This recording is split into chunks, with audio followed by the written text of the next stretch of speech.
Hello and welcome to another weekly update. Quite a lot to get through this week, quite a lot of interesting things happened. So, I spoke last week about Microsoft Ignite the Tour London.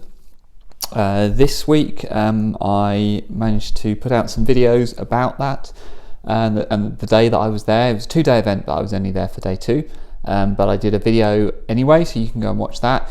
If you want a kind of all-around tour, I suppose, of the whole the whole experience, the whole event. I went round the Microsoft booths, I went round the expo floor, I talked to some people, I went to a session or two. So if that sounds interesting, then check that video out. I also did a bunch of sat down with people and did some kind of interviews whilst I was there, and I've managed to get one of those up this week with Chapman. So that's interesting because Randy was doing some really interesting things that I didn't know about. So that's also up as well. So 2 videos you can go and watch right now. You can get them all at thoughtstuff.co.uk/video, or the links directly to the videos are in the notes. Also, a blog post I put out this week. This is kind of a big blog post, and we're working on it for a little while. And it's based on information that came out of Ignite, and specifically a session that Bill Bliss did at Ignite back in November, all about resource-specific consent for Microsoft Teams applications. What is RSC? Well, if you've thought that the permissions your application needs are problematic because they apply to everybody in the organization, for instance, a group, if you want to do something with a group, then that permission applies to all groups everywhere in the organization, and that's kind of crazy for an app that is just being installed into one team. Or if you thought they were too not granular enough and too wide-ranging, then you'll probably be interested in RSC. The ability to grant a much more granular permission set to a very narrow range of teams or groups or whatever else it is. So big write-up about that, how it works, when it's coming, what you can expect, and all the rest of it in that blog post. So if that sounds interesting, again, links to that are in the notes. Good. So what else is happening? I'm doing a webinar in April. So I did a blog post just kind of with the date because the registration link for that is out now. So that's something my employer, Modality Systems, are doing. If that sounds interesting, it's part of the whole webinar series. Tom Arbuthnot is speaking. I can't remember who else is speaking, sorry. A bunch of other people. All going to be talking through different parts of the Microsoft Teams experience. And I'm going to be talking specifically about Power Platform and Microsoft Teams, how they play well together, the things that you can do, the things that you don't have to be a developer to do. So if all of that sounds interesting, then you can register for that particular event. Again, I will put the link to that in the notes. All right. What else? Oh yes. So another blog post that happened this week. So a few weeks ago, I did some blog posts about the fact that the place that you go to manage your Teams apps, if you've submitted them to the Teams App Store as kind of published apps that anybody can access, the place where you manage those things is moving. It's moving from Seller Dashboard to Partner Center. Partner Center being the thing that Azure Marketplace use, Xbox use, Windows use, I think. So it makes sense for that move to happen. The last blog post I did before this one was we knew some of the details from an FAQ page, but we didn't really know when it was going to happen and what it was going to look like when it happened.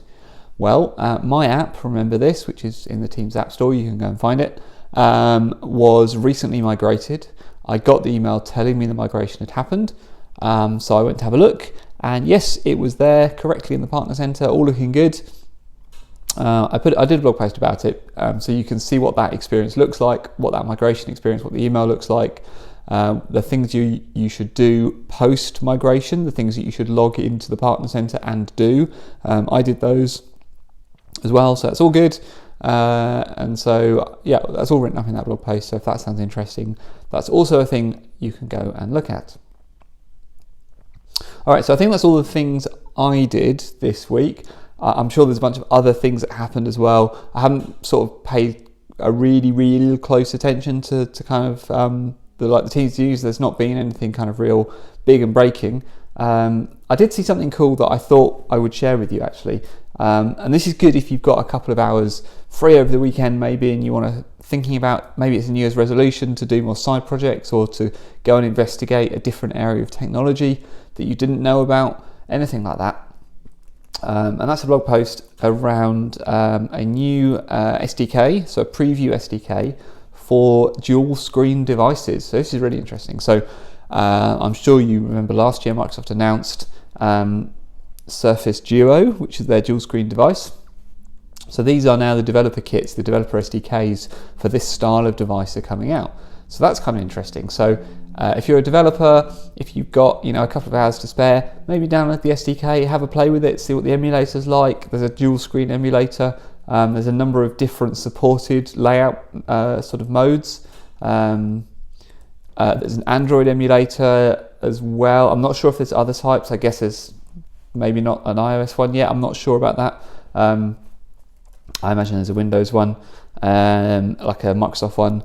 And I think there's also emulators for Windows 10X as well, which is kind of interesting. So yeah, if you've got applications that live in those spaces and you are keen to try them out dual screen and maybe see what that means for your application, absolutely, you can now download it. The other thing to tell you about that is that there is a developer day, a Microsoft 365 developer day focused on dual screen experiences. It's an online event. Anybody can go. It is free. It's happening on Tuesday, February the 11th. It starts at 8:30 Pacific. There's a keynote, there's some sessions.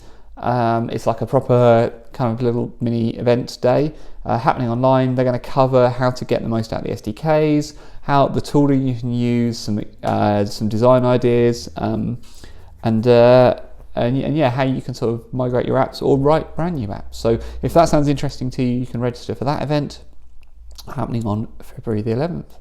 All right, I think that's everything from me.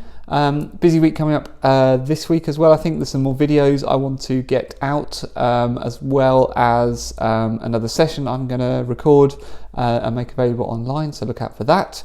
Yep, I think that's everything from me. So have a great weekend, whatever's left of it, and I will speak to you again next time.